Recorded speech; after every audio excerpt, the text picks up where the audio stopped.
ಇವತ್ತು ನಾವು ಮಾತಾಡ್ತಿರೋದು AI ರೆವಲ್ಯೂಷನ್ ಬಗ್ಗೆ. ಆದರೆ ಇದು ಕೇವಲ ಎಕ್ಸ್ಪರ್ಟ್ ಕೋಡರ್ಗಳಿಗೆ ಮಾತ್ರ ಸೀಮಿತವಾಗಿಲ್ಲ. ಬದಲಿಗೆ ಈ ತಂತ್ರಜ್ಞಾನದ ಶಕ್ತಿ ನಮ್ಮೆಲ್ಲರ ಕೈಗೆ ಹೇಗೆ ಸಿಗ್ತಾ ಇದೆ ಅನ್ನೋದ್ರ ಬಗ್ಗೆ. ಬನ್ನಿ ಈ ಅದ್ಭುತ ಪಯಣ ಶುರು ಮಾಡೋಣ. ಆರ್ಟಿಫಿಷಿಯಲ್ ಇಂಟೆಲಿಜೆನ್ಸ್ ಅಂದ್ರೆ AI ಇದು ಯಾವುದೋ ಭವಿಷ್ಯದ ಕಲ್ಪನೆ ಅಲ್ವೇ ಅಲ್ಲ. ಇದು ಈಗಾಗಲೇ ನಮ್ಮ ಜಗತ್ತನ್ನ ಬದಲಾಯಿಸ್ತಾ ಇರೋ ಒಂದು ಪವರ್ಫುಲ್ ಟೂಲ್. ಅಷ್ಟೇ ಅಲ್ಲ, ನಮ್ಗೆ ಗೊತ್ತೇ ಆಗದ ಹಾಗೆ ನಮ್ಮ ಜೀವನದ ಒಂದು ಭಾಗವಾಗಿಬಿಟ್ಟಿದೆ. ಯೋಚನೆ ಮಾಡಿದ್ದೀರಾ, ಗೂಗಲ್ನಲ್ಲಿ ಏನಾದರೂ ಸರ್ಚ್ ಮಾಡಿದ ತಕ್ಷಣ ಅಷ್ಟು ನಿಖರವಾದ ಉತ್ತರ ಹೇಗೆ ಸಿಗುತ್ತೆ ಅಂತ? ಅಥವಾ ಅಮೆಜಾನಲ್ಲಿ ನಮಗೆ ಇಷ್ಟವಾಗುವ ವಸ್ತುಗಳನ್ನೇ ಅದು ಹೇಗೆ ತೋರಿಸುತ್ತೆ? ಇದೆಲ್ಲದರ ಹಿಂದೆ ಇರೋದೇ AI ತಂತ್ರಜ್ಞಾನ.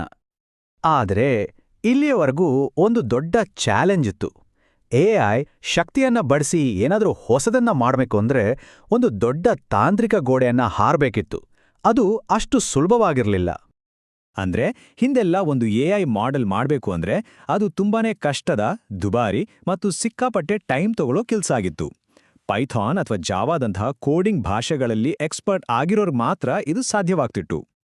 ಆದರೆ ಈಗ ಕಾಲ ಬದಲಾಗಿದೆ, ಒಂದು ಹೊಸ ದಾರಿ ತೆರೆದುಕೊಂಡಿದೆ. ಅದೇ ನೋ ಕೋಡ್ AI. ಇದು ಒಂದು ರೀತಿ ಕ್ರಾಂತಿಕಾರಿ ಆವಿಷ್ಕಾರ ಅಂತಲೇ ಹೇಳ್ಬೋದು. ಹೇಗೆ ಸ್ಮಾರ್ಟ್ಫೋನ್ ಅಥವಾ GPS ಕಷ್ಟಕರವಾದ ತಂತ್ರಜ್ಞಾನವನ್ನ ಸಿಂಪಲ್ ಮಾಡ್ತೋ, ಹಾಗೆ ಇದು ಕೂಡ ಎಲ್ರಿಗೂ AI ಬಳಸೋಕೆ ಸಹಾಯ ಮಾಡುತ್ತೆ. ಈ ಹೋಲಿಕೆಯನ್ನ ಒಮ್ಮೆ ನೋಡಿ. ಹೈ ಕೋಡ್ ಅಂದ್ರೆ ಅದಕ್ಕೆ ಎಕ್ಸ್ಪರ್ಟ್ ಪ್ರೋಗ್ರಾಮರ್ಗಳು ಬೇಕು, ದುಡ್ಡು ಜಾಸ್ತಿ ಬೇಕು. ಆದರೆ ನೋ ಕೋಡ್ ನೋಡಿ, ಯಾರು ಬೇಕಾದ್ರೂ ಬಳಸ್ಬೋದು, ಖರ್ಚು ಕೂಡ ತುಂಬಾನೇ ಕಡಿಮೆ.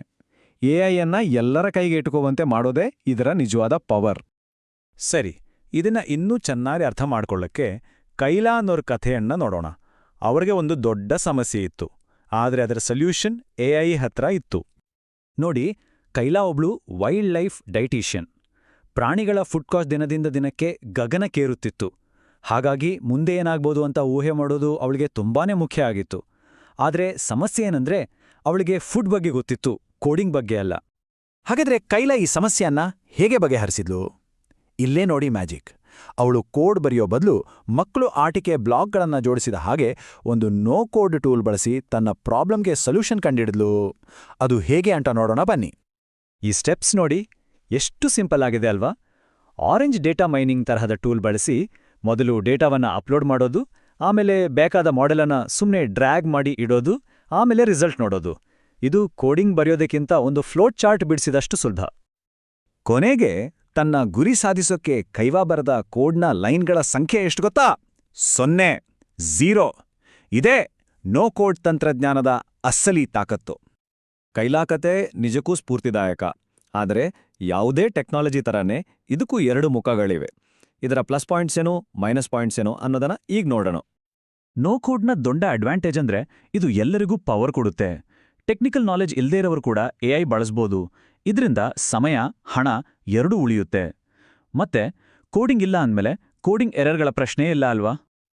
ಆದರೆ ಇದರ ಜೊತೆ ಕೆಲವು ಮಿತಿಗಳು ಇವೆ. ನೋ ಕೋಡ್ ಟೂಲ್ಗಳು ಪವರ್ಫುಲ್ ಆಗಿದ್ರೂ ನಮಗೆ ಬೇಕಾದ ಹಾಗೆ ಬದಲಾವಣೆ ಮಾಡೋಕೆ ಜಾಸ್ತಿ ಫ್ಲೆಕ್ಸಿಬಿಲಿಟಿ ಇರಲ್ಲ. ಜೊತೆಗೆ ಟೆಕ್ನಾಲಜಿಯನ್ನ ಕಣ್ಮುಚ್ಚಿ ನಂಬೋ ಅಪಾಯನೂ ಇದೆ. ಮತ್ತು ಡೇಟಾ ಸೆಕ್ಯುರಿಟಿ ಕೂಡ ಒಂದು ದೊಡ್ಡ ಪ್ರಶ್ನೆ ಆಗಬಹುದು. ಹಾಗಾದ್ರೆ ಇಷ್ಟೆಲ್ಲ ನೋಡಿದ್ಮೇಲೆ ಈ ನೋ ಕೋಡ್ ಕ್ರಾಂತಿಯಿಂದ ನಾವು ಕಲಿಬೇಕಾದ ಮುಖ್ಯವಾದ ಪಾಠವಾದ್ರೂ ಏನು? ಇದರ ಬಗ್ಗೆ ಕೊನೆಯದಾಗೆ ಮಾತಾಡೋಣ. ಈ ಒಂದು ವಾಕ್ಯದಲ್ಲೇ ಎಲ್ಲ ಇದೆ ನೋಡಿ. No code AI artificial intelligence ಅನ್ನ ಕೆಲವೇ ಜನರ ಕೈಯಿಂದ ತೆಗೆದು ಎಲ್ಲರಿಗೂ ಸಿಗುವಂತೆ ಮಾಡ್ತಿದೆ. ಇದನ್ನೇ ತಂತ್ರಜ್ಞಾನದ ಪ್ರಜಾಪ್ರಭುತ್ವೀಕರಣ ಅನ್ನೋದು. ಹಾಗಾದ್ರೆ ಒಂದು ಪ್ರಶ್ನೆಯೊಂದಿಗೆ ಈ ಚರ್ಚೆಯನ್ನ ಮುಗಿಸೋಣ. AI ಈಗ ಯಾರ ಕೈಗೆ ಬೇಕಿದ್ರೂ ಸಿಗುತ್ತೆ ಅಂದಮೇಲೆ ಇನ್ನೆಂಥ ಸಮಸ್ಯೆಗಳ ಬಗೆಹರಿಯಬಹುದು? ಇದರ ಸಾಧ್ಯತೆಗಳ ಬಗ್ಗೆ ಯೋಚಿಸಿ. ಮುಂದಿನ ವಿಶ್ಲೇಷಣೆಯಲ್ಲಿ ಮತ್ತೆ ಸಿಗೋಣ. ನಮಸ್ಕಾರ.